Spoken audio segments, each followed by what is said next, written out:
ত্রয়োদশ সংসদ নির্বাচন সামনে রেখে জমে উঠেছে নির্বাচনী প্রচার। সকাল থেকেই রাজধানীতে ভোটারদের মন জয় করতে মাঠে নেমেছেন বিএনপি, জামায়াত সহ বিভিন্ন দলের প্রার্থীরা। গণসংযোগে করেন ঢাকা 11 আসনের প্রার্থী ও জাতীয় নাগরিক পার্টির আহ্বায়ক নাহিদ ইসলাম। ভোট ও দোয়া চেয়ে তিনি বলেন, নির্বাচন কমিশন নিরপেক্ষ আচরণ না করলে ব্যবস্থা নেবেন তারা।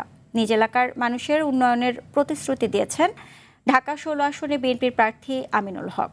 আরও জানাচ্ছেন AR Badal. RFL gas stove hassle free auto ignition নিশ্চিত করে ঝামেলাহীন রান্না। আরএফএল গ্যাস স্টোভ নিরাপদ ও ঝামেলাহীন। 13তম জাতীয় সংসদ নির্বাচনকে সামনে রেখে জমে উঠেছে নির্বাচনী প্রচার। ঢাকার অলিগলি আর বস্তিতে ভোটারদের দোয়া আর ভোট চাইতে চষে বেড়াচ্ছেন প্রার্থীরা। ঢাকা 11 আসনে বিএনপি মনোনীত প্রার্থী হাতিরঝিল এলাকায় প্রচার চালিয়েছেন পিঠা উৎসবের মধ্য দিয়ে। নির্বাচন আসলে অনেকে দাঁড়াবে, সকালে মিলেমিশে একটা সৌহার্দ্যপূর্ণ পরিবেশে, আনন্দঘন পরিবেশে আমরা নির্বাচন করবো। যেই বিজয় হবে তার সাথে মিলে আমরা কাজ করব। একই আসনে ভাটারা এলাকায় প্রচার চালান এনসিপির প্রার্থী নাহিদ ইসলাম। এ সময় ভোট চাইতে বাড়ি বাড়ি যান তিনি। একটা নীরব সমর্থক তারা রয়েছে আমাদের পক্ষে, যারা 12ই ফেব্রুয়ারি মূলত রায় দিবে, তাদের ভোটের মাধ্যমে যদি ভোটটা সুষ্ঠুভাবে দিতে পারে।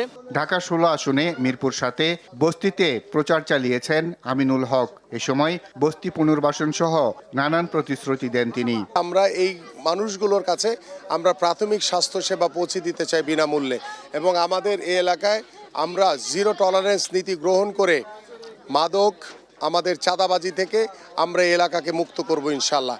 ঢাকা 6 আসনের প্রার্থীও নিজ এলাকার ভোটারদের সাথে জনসংযোগ করেন। বলেন, ভোটাররা যেসব সমস্যাকে প্রাধান্য দিবেন, জয়ী হলে আগে সেগুলো সমাধান করবেন তিনি। সরকার গঠন করতে পারি, অবশ্যই ওনাদের গ্যাসের সমস্যাটি আমরা অগ্রাধিকার দিয়ে সমাধানের জন্য চেষ্টা করব। রাস্তাঘাট একেবারে রক্ষণাবেক্ষণের অভাবে ভেঙে চুরে চুরমার হয়ে গিয়েছে। তো আমরা ওনাদেরকে আশ্বস্ত করেছি যে আমরা ডে 1 থেকে এই সকল বিষয়গুলো আমরা অগ্রাধিকার ভিত্তিতে আমরা সমাধানের জন্য চেষ্টা করব। ঢাকা 13 আসনে স্বামী ববি হাজ্জাজের পক্ষে শ্যামলী এলাকায় প্রচার চালিয়েছেন স্ত্রী সিনিয়র আইনজীবী ব্যারিস্টার রাশনা ইমাম। আমরা কাজ করে যাচ্ছি, শুধু প্রতিশ্রুতি দিচ্ছি না, এবং আমরা বিপুল ভোটে জয়ী হব, এটাই আমাদের বিশ্বাস।